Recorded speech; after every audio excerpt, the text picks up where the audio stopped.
Clean చేశాను, చెప్పాను కదా. ఆకురాయితో ఒక్కొక్క పీసు తీసుకుని రుద్ది ఉప్పు వేసాను, పసుపు వేసాను, మజ్జిగ వేసాను. ఓకే, యువతల పీసులన్నీనేమో ఫ్రై చేస్తాను, ఈ పీసులేమో కూర చేస్తాను. 2 టైప్ చేస్తాను. ఎందుకంటే ఎక్కువ కూర కష్టమే, ఫ్రై కష్టమే ఏది, కనుక 2 సార్లు చేసుకుంటాను. ఇంకా ఉన్నాయి అవి తర్వాత మండే ఆర్ ట్యూస్డే చేస్తాను. ఇవైతే ఇప్పుడు చేస్తానండి. కూర చేసి చూపిస్తాను మీకు. ఫ్రెండ్స్, మనం ఫ్రై కొరకు మసాలా పొడిని తయారు చేసుకుందాము. కారం పొడి అవన్నీ కలిపి ముక్కలకు పట్టించుకోవటానికి. చూడండి, నేను చిన్న స్పూన్ తోటి 3 స్పూన్ల కారం తీసుకున్నాను. స్పూన్ వేసాను. ఒక 2 స్పూన్లంతా సాల్ట్ తీసుకున్నాను. చూడండి, తర్వాత కొంచెం పసుపు,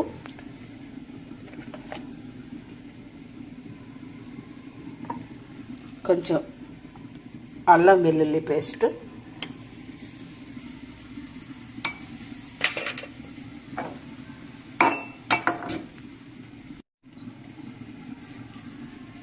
కాస్త జీరా పౌడరు,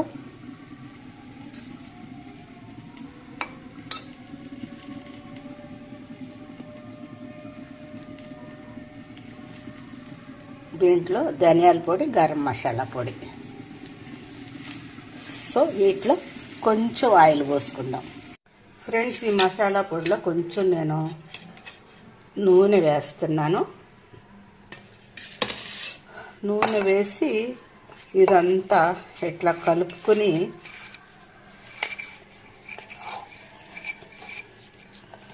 సో ఇట్లా కలుపుకుందాము. 2 చుక్కల నీళ్లు కూడా పోసుకుందాం ఇందులో. సో కొంచెం నీళ్లు కూడా పోసుకున్నాను ఇందులో. ఇప్పుడు ఈ ముక్కలు తీసుకుని ఒక్కొక్క ముక్కకి కారం పూర్తిగా పట్టేటట్టు అన్నీ అప్లై చేస్తాను. చూడండి ఇట్లా. ఎందుకంటే నేను ఇది కెమెరా పెట్టలేదు, స్టాండ్, దాంతో కూడా సరిగా రావట్లేదని నేను అట్లాగే చేస్తున్నాను. సో అవన్నీ ఇట్లా పెట్టి మీకు చూపిస్తాను. చూడండి, వీటన్నిటికి బోత్ సైడు చక్కగా అప్లై చేశాను ఈ పేస్టు. మళ్ళీ ముక్కలన్నీ దీంట్లో వేస్తున్నాను. ఎందుకంటే దీంట్లో కూడా ఉంచుకోవచ్చు, కానీ డీప్లో పెడితే ఈ పింగాణి ప్లేట్ బాగోదు.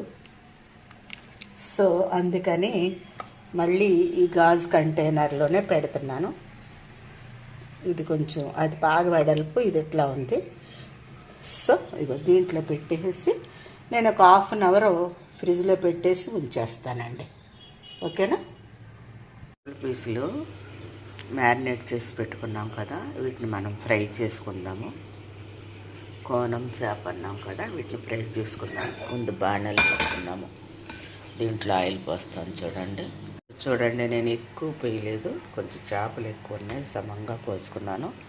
నేను ఇంకోటి ఏంటంటే ఇక్కడ నాన్ స్టిక్ పెట్టలేదండి, ఐరన్ది పెట్టాను. నేను నాన్ స్టిక్ వాడను కనుక, నాన్ స్టిక్ అయితే ఇంకా ఈజీగా వస్తాయి. ఇంకా కొంచెం నూనె వేసుకున్నా సరిపోద్దు, కానీ నేను నాన్ స్టిక్ ఇండాలియం గిన్నెలు వాడట్లేదు కనుక ఐరన్ ఇత్తడి వాడుతున్నాను, కంచు వాడుతున్నాను. సో అవి ఇంకా కొద్ది ఇదవుతాయి కనుక నేను ఐరన్ తీసుకున్నాను ఇప్పుడు. ఓకే, నూనె కాగుతుంది. చూడండి, నూనె కాగింది. ఈ ముక్కలు ఒక్కొక్కటిగా వేస్తున్నాను.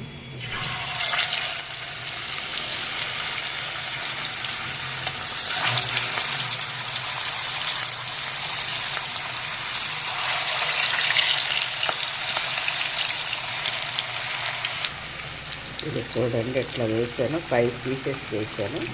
ఇది నెమ్మదిగా వేయించుకుందాం మనం. బోత్ సైడ్ తిప్పుకుంటూ వేయించుకుందాము. ఫ్రెండ్స్, ఇది సపోర్ట్ చేసుకుని మనం ముక్క తిప్పుకోవచ్చు, ఇట్లా మధ్యలో పట్టుకొని, లేదంటే మొక్కలు విడిపోతాయి. సో మనం ఫ్రై కదా, పీస్గా ఉంటే బాగుంటుంది మనకి. ఇందులో నాకు జలుబు చేసింది, అందుకని వాయిస్ బాగాలేదు.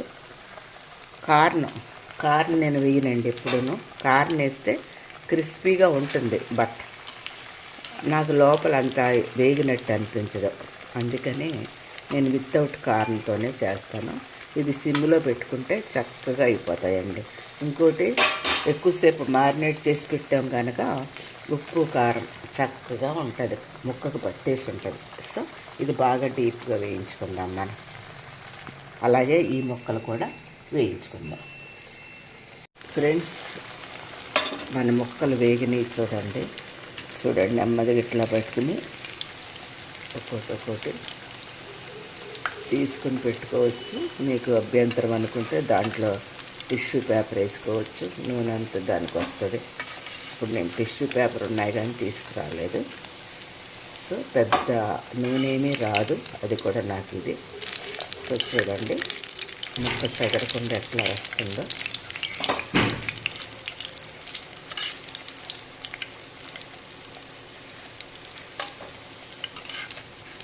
చూడండి ఎట్లా ఉందో. సో ఇట్లా తీసుకుని మనం ఎట్లా పెట్టుకుందాం, కొంచెం ఆరుతాయి. దీంట్లో మళ్ళీ వేసుకుందాం. ఫ్రెండ్స్, మరలా వేసాను చూడండి. వీటిని కూడా మంచిగా వేయించుకుందాం. వేయించిన ముక్కలు ఇవి. సో 4 పచ్చిమిరపకాయలు కొంచెం కరివేపాకు వేయించుకున్నామండి.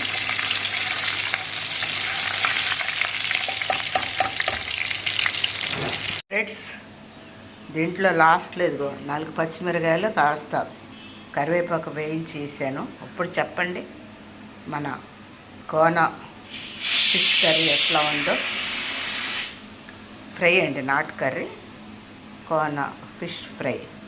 సో చేపించేటప్పుడే చక్కగా తిన్నిగా చేపించుకుని తీసుకొచ్చారు కనుక మనకి ఈజీగా అయింది. మ్యారినేట్ చేసాం కనుక ఇట్లా క్రిస్పీగా ఉంటుందండి. సో ఈ ఫ్రై మీకు నచ్చితే లైక్, షేర్, సబ్స్క్రైబ్ చేయండి. Thank you. మరొక వీడియోలో మరొక కలుద్దాం. అంతవరకు సెలవు. నమస్తే. Bye bye.